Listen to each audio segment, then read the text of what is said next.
Hey everyone, if you're joining me again, thanks for coming back and listening to me for a little while longer. Uh, I'm going to talk to you a little bit more. I kind of watched that video that I just had made, and I figured I was trying to evaluate maybe some questions that I might get. So, who owns who runs Bitcoin?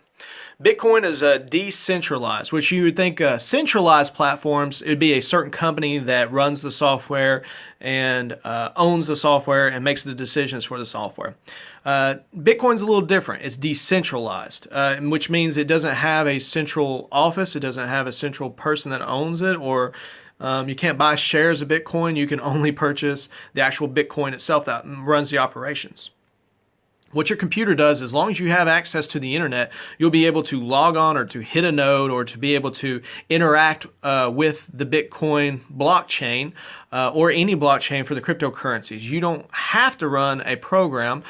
Some programs, as long as you have an internet connection, some programs allow you to interface with it a little easier, which basically means, if there's some graphics or some different boxes so you know exactly what's happening instead of just looking at program language.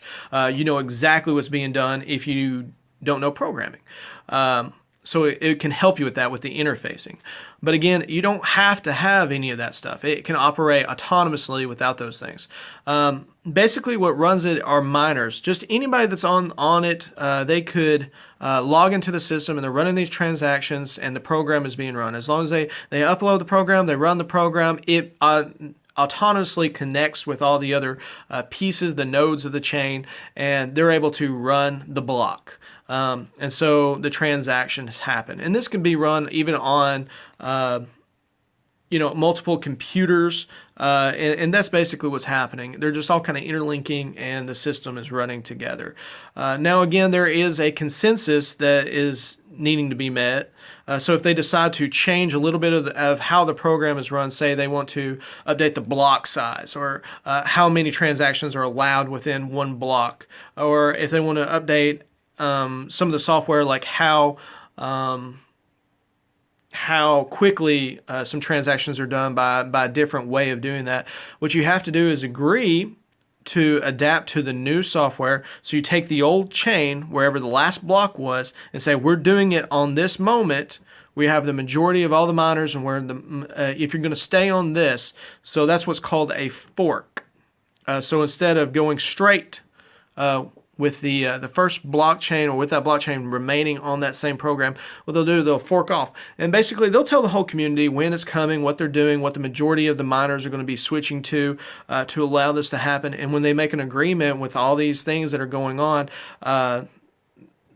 they will, sorry, I got a text. They will then push that forward.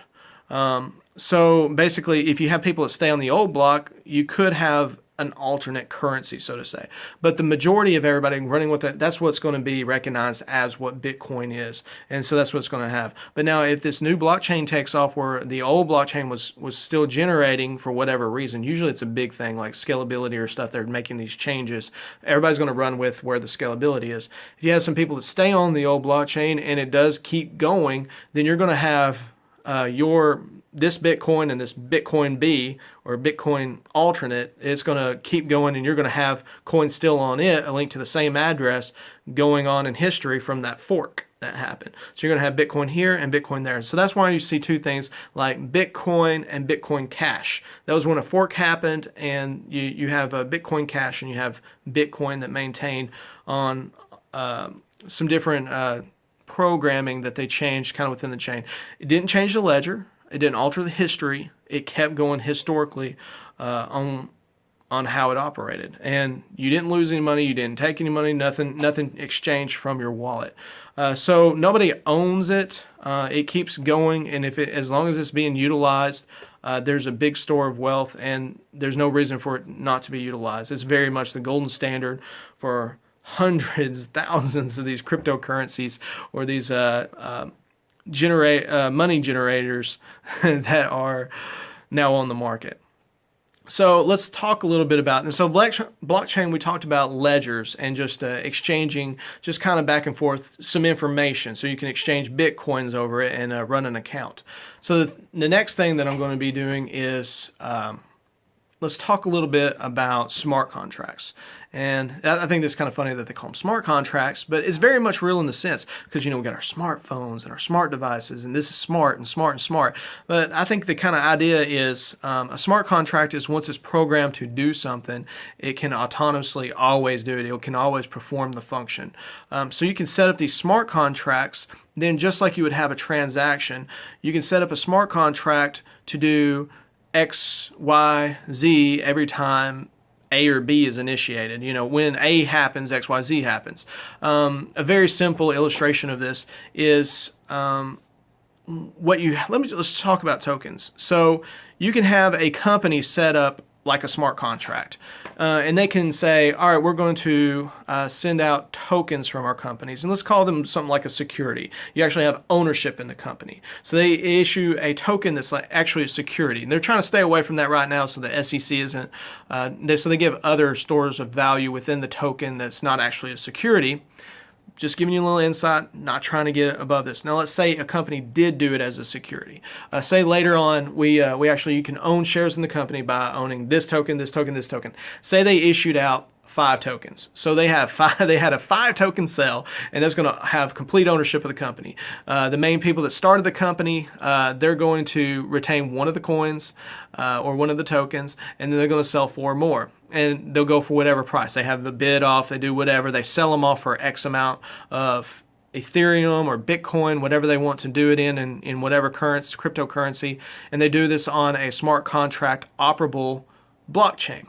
Some of these would be like Ethereum or Litecoin or Dash. They're able to operate smart contracts. So they issue these tokens, and they say whenever we make money, these tokens become more in value.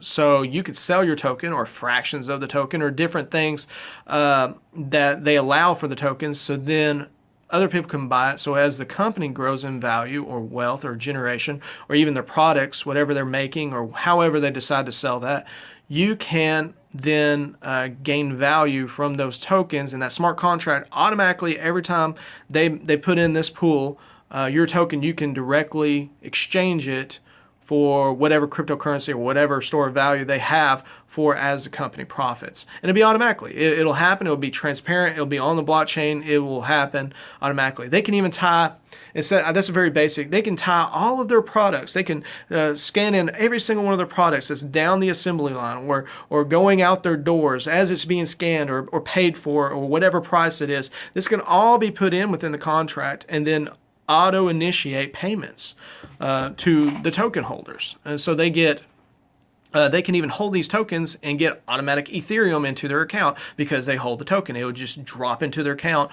from the smart contract. It's set up, unhackable, and there for future use. So thinking about that, this is where the future comes in. This is why I personally, and a lot of people think this is as big as internet, if not changing to the way business structure and how things are going to be done in the future. So imagine all companies or big companies like Walmart or Target or anything start to use blockchain technologies to create market transparency. They are able to put their store of value for their store's worth for how many employees they have, how much profits are going or how much pay is going into the employees. They even put in how much product is being sold, how many of these items that they have on hand. And this is all generated within a open ledger, a very public ledger that you're able to see a lot of these things. Maybe you have a certain code that can log in that decrypts the information, that you're able to see how the actual contract is wrote or written, and then you hold a piece of that company, and it basically, after everything's said and done and things are completed automatically as they go through the system, they scan this in, X amount of dollars comes in, it's transferred automatically through a exchange program that's wrote on the side contract, and it's exchanged into Ethereum, it's exchanged into Bitcoin, maybe it's a portion of a lot of these different things. Whatever they run the token contract is on, most likely would be what cryptocurrency you get. So Ethereum is ran by ethers, so you'll get ether back in from your tokens. That's where this is really neat. So even farms, and you can see where a whole farm exchange has set up. Now they're going to be setting up on the blockchain there in Russia. It's so they can actually put their products on. They can tokenize their lettuce. They can tokenize their whatever little pieces of product they want, or this token buys X amount of these. And so whenever they generate their product, they can pre-sell the tokens for their products, and then buy back their tokens, or allow customers to come in that purchase these tokens. So you are able to gain the wealth that's being generated, or the profits, or they retain a portion of it because they own X amount of tokens in the company. But you helping support this company, or their continued operations, you're able to gain the profit off of these as well for how much that you put in as well. So that's an easy way. So you get rid of all this these people that are stealing money. You get rid of it just makes it so much more transparent. You eliminate a lot of problems within our financial structure by having centralized companies or centralized people that are the inputters or the exchangers of these different portions of the company. So it's all more automated. You're able to directly distinguish what's being produced and how much is being produced, and where the actual true real-time value of these products being produced is. So the world can buy, I can buy, say, something like silver direct from a silver factory that has tokenized their silver and says, here's our actual production. We put out tokens according to how much silver we actually physically have. And as the value of silver goes up, or as factories need it, or as this you can have silver in your portfolio that is directly linked to real silver with real-time value at that moment for the actual people that desire it. So it's not going to be subject to manipulation or to market fluctuations. It's going to be real-time value for a real store of wealth. So as things are tokenized and put on the blockchain, this is going to be massive. And you're even talking about simple things like even how you get paid. So you could be put on a company's blockchain, on their payment blockchain. And when they put in X dollars, and they can set up whatever pay scale you are, you're put in on these different tokens, and then you get that put straight into your tokenized account.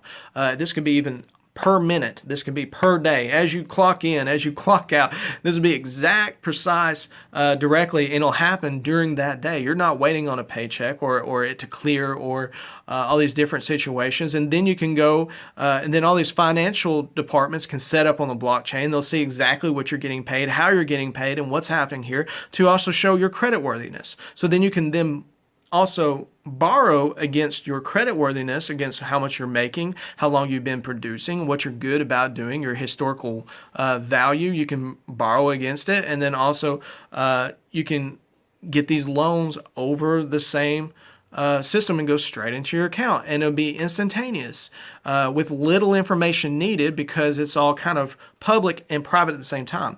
It wouldn't be interested in getting your information until you say, this is my account, X da da da da da da da, and then they can link to it, and all you do is just a simple verification. They won't need your social security and your birth date and your name and your all this information, and to be verified and then to be identified. This thing is going to happen instantaneous. It's going to be quick, and it's going to happen with all these records. There's not going to be, speaking of records, there's not going to be a need of multiple records in different companies. You're not going to need, say you change doctors. Many of you probably have done that before. Maybe you've moved, or you've had to change doctors. They say, well, now you have to fill out a release form, and then you get the release form, then you have to send it over there, and then it could be a week later or a few days later before those actually get over to the doctor's office. And now they have a copy at the old doctor, and then a copy at the new doctor, and they have a copy at the hospital, and a copy of all the same records, which they could have just accessed these private files on the blockchain. You give them whatever this private key is, maybe from the doctors, and that's all you have to do, and they're able to get those records instantaneously, and they're able to then historically move them forward very much like you would any kind of ledger or any kind of information. So this has happened instantaneously on the blockchain with little fees, no middlemen, with little need of information. The input is way less than the output that we're getting for the storage of wealth, for the ability that it's able to produce. So again, that's where we're looking at in the future, being able to run these smart contracts. You're talking about changing the world. All these things are very unique. A lot of these companies that are coming out with a lot of these ideas are amazing. They have these big ideas. A lot of the restrictions are usually not money. They're able to pull in a lot of money because a lot of people are seeing the direction that these things are heading, maybe more so than what they actually need to begin their company. They call them initial coin offerings to start their company, and then you can buy the tokens on the open market if you're a United States citizen. Kind of worried about the SEC there, about how the regulations are. They don't really know. So the companies are kind of being careful in stating on their website that they don't want citizens to participate in their initial coin offering. But then once it hits the open market, it's no longer the same thing as a sale. It's just people that have ownership of these tokens that are open. And if you see a store of value, if you see whatever you want to see or whatever you want to own or store, you can purchase that on the open market. And that's your decision. That's your choice on what it is or what it is. There's no direct promise on it. You're just buying a token. It's your research versus what you think it's worth. So there's a real-time value placed on these tokens that are produced by the company. So there's a real-time value over how much they're actually worth. No big manipulation, no big market changes that you see there from manipulation. Some people can still, since the cap is still so low and different things, when you have a whale come in, when I say a whale, somebody that has a lot of these things, they can come in and really buy out the market and make the price go up, or sell out the market and make it go down a lot in one day. But usually it bounces comes back really quick within a few days, or even, at least within a month or so. You see the market bouncing right back. So you're not seeing months and months of volatility that's begin to ripple out in the whole market for a long period of time and then come back. You're seeing it really quickly adjust and move on forward, because a lot of these currencies, or a lot of these blockchain coins or tokens, however you want to call them, a lot of these things are connected to deflationary values. Now you can even have coins. There's even one connected to the dollar. It's tethered to the dollar. You have ones Japan's already taken in. They're looking at creating their own cryptocurrency. They're already accept Bitcoin as an actual currency. United States law, as far as the taxes are concerned, the IRS, they see it as a property. They don't really view it as a currency. They see it as a property. So it's taxed kind of like a property. Many states really don't have anything wrote in that. And if you called some of the states, they have memos and things they put out because of its infant state and kind of what it's being used for. They're trying not to over-regulate it right now. There's not really need into trying to really push a lot of these things right now, because it's not really creating a lot of problems that people are trying to say that, oh, well, people can buy this over the dark web, or they can do these things. That's not really a lot of people's intentions. A lot of people's intentions are to generate more wealth, or to get in early, to adapt, speculate. Maybe some of the things they're trying to do is they're just trying to buy into the new technology, or to push it forward, or there's a lot of good motives behind people being in this, and to subjugate a lot of these things early. United States government never does that to any business. A lot of times they have protectionist policies to help protect the policies against foreign companies and same type products. And they'll run these protectionist policies from well beyond when the company's doing well beyond that. So I couldn't imagine something that's such a big store of value and such a future technology where they try to over-regulate it quickly. Can they do it? Absolutely. They can make it illegal, but it's still going to push forward. Many countries are using it. The future of blockchain technologies and the adaptation and the use of it is going to progress with or without the United States, with or without China, with or without many of these big nations. It's going to go forward. It's just going to happen. It's just, like I said, it's very comparable to the internet and its capabilities and what it's doing and how it's going to change our lives and change our world. Many people that I've been kind of listening to on videos, they kind of compare this to 1993 of the internet. But imagine, instead of buying a lot of these .com companies or different things like that, you can buy some of those type things, but you can actually purchase into like telecommunications, the communication companies that are running these platforms, the actual the ones that are really making this. Imagine being able to buy into Microsoft or Bell South or AT&T or some of these companies really early on when a lot of this internet was really getting started. A lot of these internet companies that are pushing out the capabilities, maybe a company that produces modems to be able to push this. And that's kind of the idea of being able to buy into a technology in early adaptation and looking and speculating to its future and its possibilities. And it's one that's really easy to see how this can be utilized and easily adapted. And it begins speeding up even faster the progression of how things are done with less frustration, more privacy built in, while at the same time being more public.